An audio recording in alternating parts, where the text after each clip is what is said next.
What's up, League fans, and welcome back to the Blame Game. I'm crazy YouTuber Mark Z, and each week after the LCS, I look at the top comments in the post-game discussion threads and decide if the blame there is justified or not. Drop knowledge bombs. I'm not going to do a whole show like that. Let's just get into it because it's the last week of the regular season. I want to start off with a topic that's been plaguing two teams all season long, so we'll be talking about Immortals and Clg. Reddit has been dogging both these teams, especially after IEM, for having one-dimensional picks and playstyles. Immortals for their defensive supports and Clg for the Darshan split push. The concern is that when we reach international competition, both these teams will be picked apart for this one-dimensional style. Now, obviously, it's better to be able to win with any style than just one, but both of those are better than losing. Many of the top teams in different regions stick to predominantly one style, and they do this because it's called knowing your strengths. Do you think Starhorn Royal Club regretted having to crutch on support mids and Uzi carry on their way to the Season 4 World Finals before losing to arguably the best team ever? I don't think the Colts loved relying on Peyton Manning every season, but they're sure as hell not going to give their crappy ground game 40 touches a week. If a player or team excels at a style, master that style. It's the job of the coaching staff and the team as a whole to make sure you're not exploitable in that style. You should definitely branch out and try different strategies, but I always hated when players thought that they could just pick up and play any new champion regardless of their strengths as a team and individual.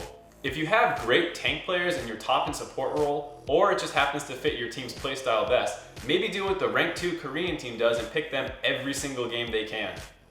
If/when Clg and Immortals get crushed by international competition, it won't be because of their playstyles being super exploitable. It'll be because they're worse, which has been the case almost every season. I think Reddit's got this one all wrong. Moving on to a specific game this week that featured Clg, we'll be looking at Clg Verse Energy. The individual who picked up the most blame in this game was Kwan for his Shen play, which people thought had no impact. Personally, I don't really like Shen support, but I haven't seen enough of it to really have an informed opinion, so I was excited to see them try it.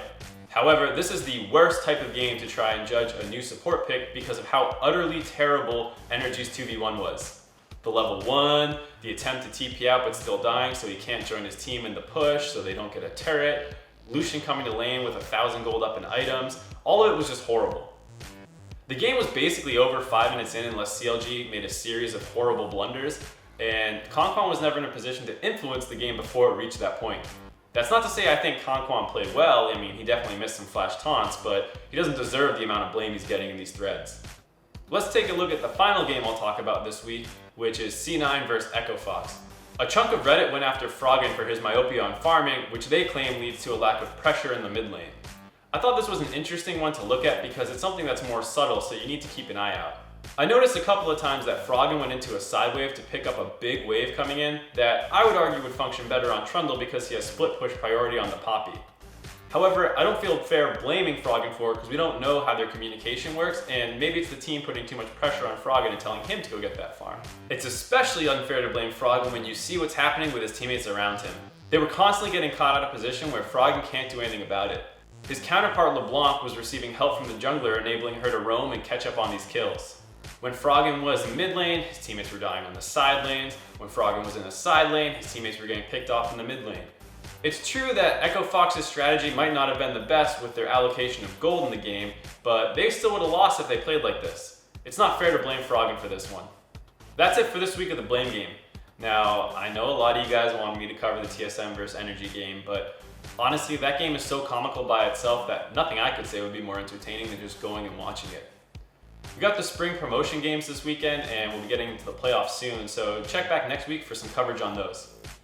Please remember to subscribe to the Team Liquid YouTube channel. If you do, your feed will get more images of my face, and let's be honest, it's pretty good.